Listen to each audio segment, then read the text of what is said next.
Olá! Hoje a gente vai mergulhar num conceito que está no coração do candomblé, a ancestralidade. E vamos descobrir juntos que ela não é só uma memória distante, mas sim uma força viva, sabe? Que atua, que molda o presente e define o nosso futuro. Para começar, já vou lançar uma pergunta que desafia muitas das nossas certezas aqui no Ocidente. A vida realmente termina com a morte?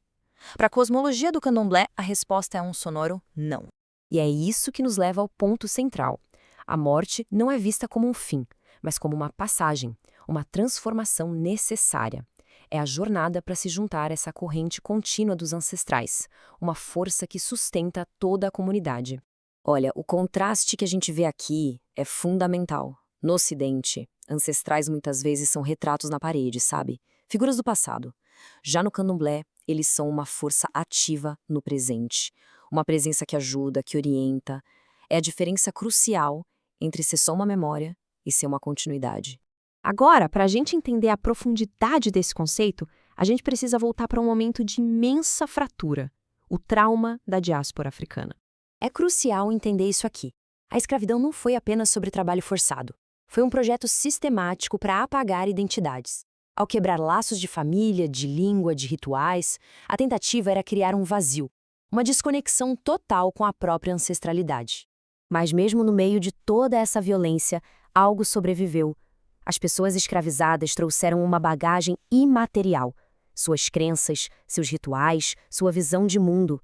Essa bagagem não podia ser acorrentada, e foi ela a semente da resistência. E foi dessa semente de resistência que surgiu uma instituição poderosíssima, uma resposta direta à tentativa de apagamento: o terreiro. Essa citação resume tudo.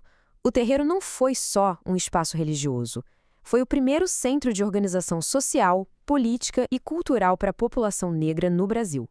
Um lugar para reconstruir o que tinha sido quebrado. Então, o que é um terreiro? Pensa nele como uma comunidade-templo, um espaço onde a família biológica, que foi muitas vezes destruída pela escravidão, foi recriada como a família de santo. É um novo tipo de parentesco, que não é de sangue, mas sim de iniciação e de axé compartilhado. E aqui a gente chega num conceito indispensável, o axé. Pensa nele como a energia vital, sagrada, que conecta tudo. É a força que anima o universo, que permite a comunicação com os orixás e com os ancestrais e que garante a continuidade da vida. Sem axé, não existe conexão. Ok, então vamos entrar agora no ciclo espiritual. Como é que exatamente uma pessoa viva se transforma em um ancestral cultuado? Primeiro, a cosmologia. Existem dois mundos que estão interligados. O Aie, que é o mundo material onde a gente vive, e o Orum, o mundo espiritual dos orixás e dos ancestrais. A morte, então, não é um fim, mas a travessia de um mundo para o outro. E essa travessia tem etapas bem definidas, viu? Tudo começa com a vida aqui no Aie. Depois da morte, rituais sagrados como o Axé garantem que a alma, que é chamada de Egum, chegue direitinho no Orum. Com o tempo e com outros rituais, esse espírito pode evoluir para um Egungun, um ancestral divinizado. E aqui é importante distinguir, tá? Todo mundo que morre se torna um egum, uma alma.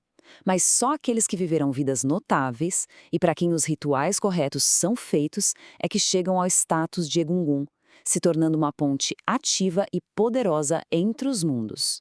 Isso tudo é possível por causa de uma ideia bem diferente sobre o tempo. No pensamento Nagô, o tempo não é uma linha reta, é um ciclo.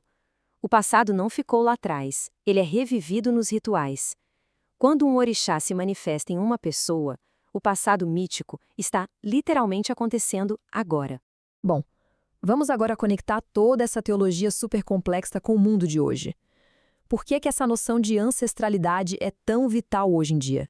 Então, o ponto crucial é esse. No candomblé, a ancestralidade é uma ferramenta poderosa.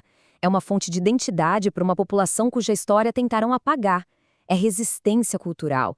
E, mais do que tudo, é uma estratégia de sobrevivência. Para a gente entender a urgência dessa luta hoje, a gente precisa de um conceito mais moderno, a necropolítica. É basicamente o poder de decidir quem pode viver e quem deve morrer, expondo certas populações à morte de uma forma sistemática. E aqui a conexão fica terrivelmente clara. A violência que atinge a juventude negra não é só uma tragédia individual. Ela quebra o ciclo sagrado. Ela impede que jovens se tornem mais velhos, que transmitam conhecimento, impede que se tornem ancestrais. É um ataque direto à própria continuidade de um povo. Essa frase da Conceição Evaristo é de uma beleza que dói, né? Ela conecta a dor ancestral com o luto de agora. As lágrimas de hoje irrigam a memória dos que vieram antes, mostrando que a luta e o sofrimento são parte de uma mesma e longa corrente. Portanto, lutar pela preservação dos terreiros, dos rituais fúnebres, da sabedoria dos mais velhos, isso não é só uma questão de liberdade religiosa. É uma luta pela vida. É um ato de resistência contra as forças da necropolítica que buscam justamente o apagamento e a interrupção. E a gente termina com essa reflexão. Se a ancestralidade é essa corrente viva que nos conecta ao passado e ao futuro, qual é o custo real de quebrar um único elo? O que se perde não é só uma vida, é um universo inteiro de futuros possíveis.